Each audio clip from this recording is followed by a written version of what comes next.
As you can see, this inner CV joint boot is completely shot.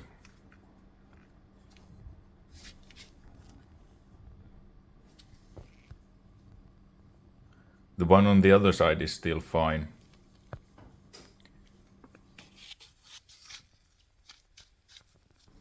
Someone tried to repair this with tape, but it won't last long. And for that reason I'm trying this kind of universal CV boot that you can cut into size and then glue.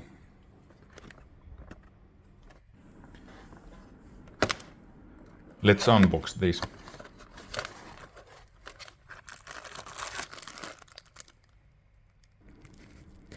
It comes with these clamps that you use to fasten it. And the boot itself looks like this.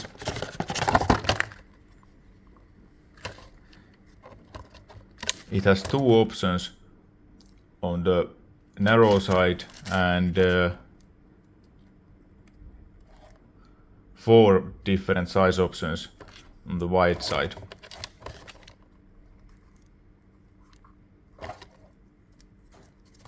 So you need to cut this to the correct size.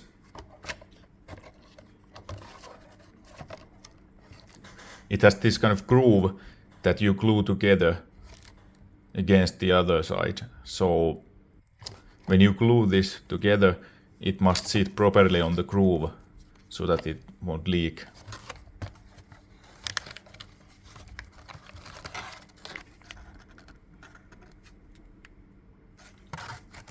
This comes with instructions, gloves, CV joint grease and the glue itself.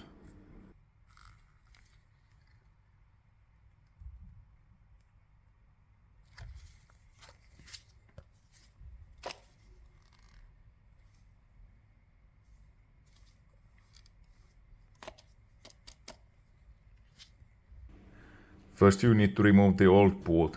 I just cut it in half and removed it that way. Then you have to very carefully clean the joint because, for example, in my case it was full of dirt and sand. If you don't clean it, that dirt will cause the joint to wear much faster. Ideally you should get rid of all the dirt and old grease. I cleaned it using a brake cleaner spray and I sprayed it multiple times and rotated the joint by rotating the wheel, and then eventually most of the dirt at least came off. As you can see now it's cleaned, and try to clean the axle and other parts also so that you don't have grease all over the new joint when you install it. In this case I didn't need to cut the narrow side at all, only the wider side to match the correct dimensions. I only had a dual knife and I didn't want to damage the part that is used to attach the boot, so I cut through those bellows that are between those mounting points, and the result is not beautiful. I might clean up it a little bit after I'm done, when I have proper tools to do that.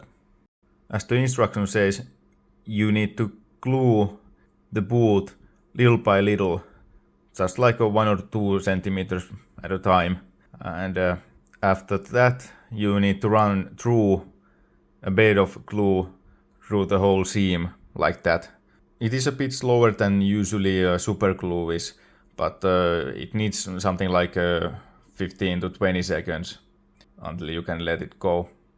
The narrow side might be too narrow, so you might have to stretch the boot a little bit before you glue that so that you can glue it properly.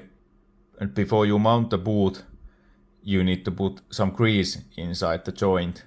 Don't overdo it, but you can put a generous amount of grease inside the joint. Ideally you should use these original clamps for the boot, but in this case I didn't have proper tools to really kind of squeeze that without the risk of damaging the boot, and because this car is driven mainly on snow and mud at slow speeds, so I decided to use those screw clamps. They are heavier and they are more imbalanced, but in this case I think they will do. They might also break the boot earlier than the proper ones because they stress out the boot a bit differently. So I do not recommend using these screw clamps, but in this case I did it anyway. Now the installation is completed and I have actually driven using that for quite a while now and I didn't have any problems. So it is still holding up really well.